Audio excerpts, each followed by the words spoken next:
తర్వాత ఎర్రని పువ్వుని పాత్రలో ఉంచి అందులో ఒక బంగారు లేదా వెండి నగరం ఉంచాలి. అందుకు కూడా శక్తి లేని వారు ఆ సమయానికి చలామణిలో ఉన్న ద్రవ్యం యొక్క నాణ్యమైన రూపాయి కాసు ఉంచాలి. నేర్తితో దీపాన్ని వెలిగించి అగరత్తులతో దీపం వేయాలి.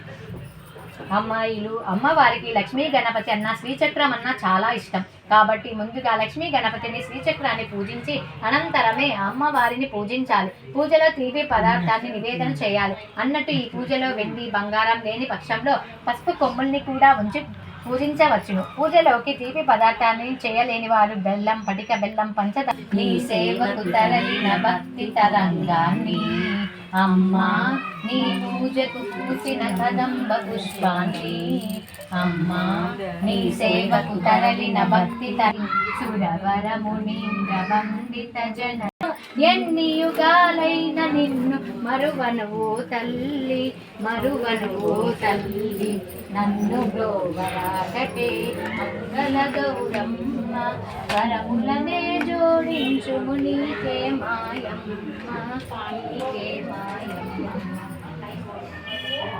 శివకామిని అమ్మవు నీవే, అఖిల జగాలకు అమ్మల కన్నా అమ్మవు నీవే, నీ శరణములే నమ్మితినమ్మ, శరణము కోరితినమ్మ భవాని, జనని శివకామిని, జయ శుభకారిణి విజయ రూపిణి, జనని శివకామిని.